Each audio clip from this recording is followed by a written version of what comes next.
ছয় দফা বাস্তবায়নের দাবিতে কমপ্লিট শাটডাউন কর্মসূচি পালন করছে দেশের সব পলিটেকনিক ইনস্টিটিউটের শিক্ষার্থীরা। সকাল থেকে ফরিদপুর ও ব্রাহ্মণবাড়িয়ার শিক্ষার্থীরা ক্যাম্পাস চত্বরে অবস্থান নিয়ে বিক্ষোভ শুরু করে। এ সময় প্রতিবাদ সমাবেশ সহ নানা স্লোগান দেন তারা। শিক্ষার্থীরা জানান যে ছয় দফা দাবি উত্থাপন করা হয়েছে তা যৌক্তিক। এসব দাবি বাস্তবায়ন হলে কারিগরি শিক্ষার ব্যাপক উন্নয়ন হবে। অভিযোগ করেন, দীর্ঘদিন ধরে এই যৌক্তিক দাবি বাস্তবায়নের জন্য আন্দোলন করে আসলেও সরকারের পক্ষ থেকে কোনো উদ্যোগ নেওয়া হয়নি। দাবি আদায় না হওয়া পর্যন্ত কমপ্লিট শাটডাউন কর্মসূচি অব্যাহত থাকবে বলে জানানো হয়। বান্ডেল থাকলে প্রতি সেনমানিতে টাকা বাঁচবে। বিকাশ সেনমানি বান্ডেল কিনে জিতুন প্রতি লেনদেনে। দর্শক, এ বিষয়ে জানতে এখন যাচ্ছি ফরিদপুরে। সেখানে আছেন স্থানীয় প্রতিনিধি সঞ্জীব দাস। সঞ্জীব, কমপ্লিট শাটডাউনের বিষয়ে শিক্ষার্থীরা কি বলছেন?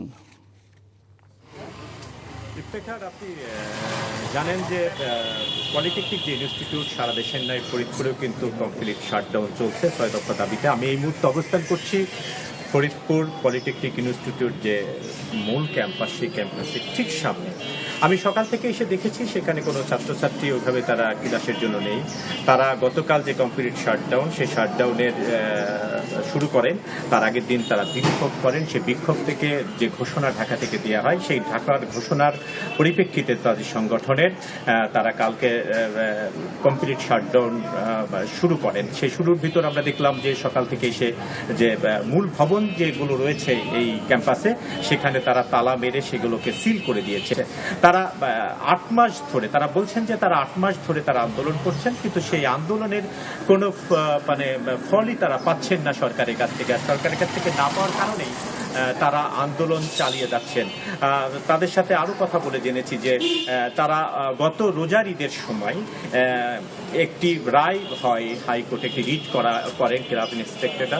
তারা সেখানে একটি রায় ছাত্রদের বিপক্ষে যাওয়ার পর থেকে যে 8 মাসের আন্দোলন ঢিলে তালে আসছিল, সেটা কিন্তু জোরদার হয়ে যায়। ছাত্রদের যে গতিপথের আন্দোলন, সে আন্দোলন জোর দাবি তারা সেখান থেকে তারা শুরু করেন এবং সেই আন্দোলনের এখন কিন্তু চূড়ান্তভাবে তারা শুরু করেছেন। তারা কালকে কমপ্লিট যে শাটডাউন সেগুলো শুরু করেছেন। এখন সেই আন্দোলনের সাথে তারা বলছেন যে তাদের যে সাবেক ছাত্রদের নিয়ে যে সংগঠন রয়েছে আইপিডি, তারা তাদের কাছ থেকে 21 দিনের একটা সময় নিয়েছেন। যে সময়ের ভিতর যদি তারা যে আন্দোলনের যে 6 দফা, সেই 6 দফা যদি বাস্তবায়ন না হয়, বাস্তবায়নে তারা চেষ্টা করবেন। আর যদি না পারেন তাহলে হয়তো ছাত্ররা বলছেন যে তারা কঠোর কর্মসূচি গ্রহণ করবেন। আমি সকাল থেকে ক্যাম্পাসে দেখেছি যে ছাত্রদেরকে তেমনভাবে কোনো ছাত্রছাত্রীরাই এখানে নেই। যারা আছেন তাদের সাথে আমি কথা বললাম, তারা বললেন যে তাদের যে কেন্দ্রে নির্দেশিত যে আন্দোলনের কর্মসূচি, সেই কর্মসূচিতে গতকাল থেকে তারা কমপ্লিট শাটডাউন ডেকেছেন। এই শাটডাউন তারা অনির্দিষ্টকালের জন্য চালিয়ে যেতে চান। তাদের যে সংগঠন রয়েছেন তারা বলেছেন যে এটা যত দ্রুত সম্ভব তারা সমাধানের চেষ্টা করবেন। আর যদি সেটা সম্ভব না হয় তাহলে এটা আরো কঠিন থেকে কঠিনতরভাবে তারা আন্দোলনের দিকে যাবেন বলে আমাদেরকে জানিয়েছেন। তো ফরিদপুর পলিটেকনিক ইনস্টিটিউটের সার্বিক অবস্থা এই মুহূর্তে আমরা দেখেছি কোনো শিক্ষক কিংবা কোনো কর্মচারী এখানে দেখতে পাইনি তাদেরকে। শুধু যারা ছাত্রছাত্রী কিছু রয়েছেন, তারা যারা হোস্টেলে থাকেন তাদেরকে আমরা এখানে ঘোরাফেরা করতে দেখেছি। তার বাইরে যারা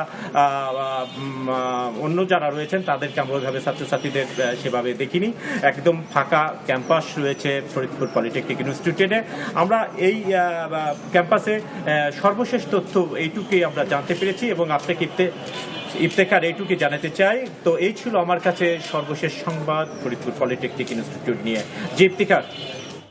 দর্শক, জানছিলাম পলিটেকনিক ইনস্টিটিউটের শাটডাউনের খবর। বান্ডেল থাকলে প্রতি সেনমানিতে টাকা বাঁচবে। বিকাশ সেনমানি বান্ডেল কিনে জিতুন প্রতি লেনদেনে।